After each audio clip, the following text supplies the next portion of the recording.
একটা কথা বলি শ্রদ্ধার সাথে, জীবনে যত ধরনের কষ্ট আসুক মুখটা বন্ধ রাখবেন, মুখটা বন্ধ রাখবেন। গালির পরিবর্তে গালি নয়, চিল্লানোর পরিবর্তে চিল্লানো নয়, হামলার পরিবর্তে হামলা নয়। আপনি করে ফেললে রব করবে না, এই পয়েন্ট এই জায়গায়। আপনি উত্তর দিয়ে দিলে রব উত্তর দিবে না, কিন্তু আপনি যদি বলেন যে আল্লাহ তোমার বান্দা কি করছে দেখো, আল্লাহ বিচার করবে। এবার আমি আপনাদেরকে শর্টকাটে বললে আপনারা বুঝতে পারবেন। এমন অনেক ব্যক্তি আছে যার বাপ দাদা গরিব ছিল, কিন্তু তার আমলে এসে কোটি কোটি টাকা আছে না? কিভাবে? আপনারা শুধু এতটুকু বলবেন যে আল্লাহ দিছে। তা আল্লাহ দিছে কিভাবে? হয়তো ওনার পরিবারের কেউ একজন ওনার সম্পত্তি কেউ খেয়ে ফেলছে, দখল করে নিয়েছে। ওই দাদা কিংবা দাদার বাবা আল্লাহর কাছে বিচার দিচ্ছে, আল্লাহ তুমি আমাকে যা দিয়েছো তা তোমার বান্দা নিয়ে নিছে, যেহেতু বান্দাটা তোমার, আমাকে আমার হিসাব বুঝাই দিতে হবে, আমাকে আমার হিসাব বুঝাই দাও, তোমার বান্দা যেহেতু জায়গা দখল করছে।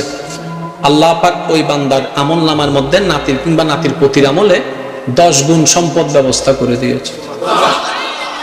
এটা হচ্ছে আল্লাহর সিস্টেম। আমাকেই দিতে হবে তা নয়, আমার সন্তানকে দিলেও তো আমাকে দেওয়া। আরেকটু জোরে বলেন না ঠিক কিনা? সেজন্য একটা কথা মনে রাখবেন, যারা যে দুই একজন আমাকে ভালোবাসেন অন্তত 1 সপ্তাহ প্র্যাকটিস করেন। আমি বলছি আপনাদেরকে আজকে থেকে 1 সপ্তাহ, এই মাহফিল শেষ করে যাওয়ার সময় মনে মনে সেটা ক্যালকুলেট করে বসাই ফেলবেন ব্রেন এবং মাথায়।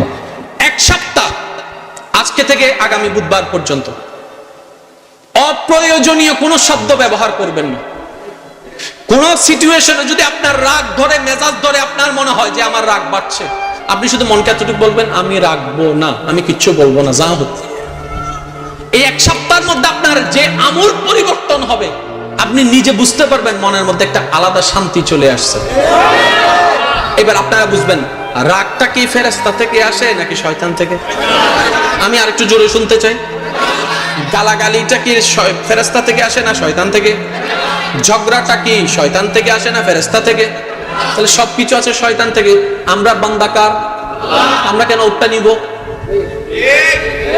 ওর প্রোডাক্ট তো আমাদের নেওয়ার দরকার নেই। এতটুকু বুঝতে হবে, সুদ শয়তানের, আমি নিব না। ঘুষ শয়তানের, আমি নিব না। মা বাবার সাথে চিল্লাই কথা বলা, বেয়াদবি করা শয়তানের, আমি নিব না। বউয়ের গায়ের উপর হাত তোলা শয়তানের, এটা আমি নিব না। ভাইয়ের সম্পদ দখল করা শয়তানের, এটা আমি নিব না। 1 মাস করে দেখেন, 1 মাস আপনি মনে সেই শান্তিটা পাবেন যেটা অতীতে আর কখনো পান নাই। কেন? হুয়াল্লাযী আনজালাস সাকিনাতা ফি কুলুবিল মুমিনিন। রব বলে যে সম্পত্তি দিয়ে তুমি শান্তির খোঁজ করছো সেটা কোথাও নেই, আমি রবের দরবারে আছে। বলেন না সুবহানাল্লাহ।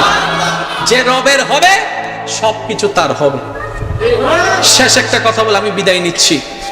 পানি যারা পান করেছে তারা হেরে গিয়েছে। যিনি তৃষ্ণায় বুকের মধ্যে তৃষ্ণার পাথর বেঁধেছে উনিই জিতে গিয়েছে। সব সময় সব পরাজয় হয় না, মনে রাখবেন।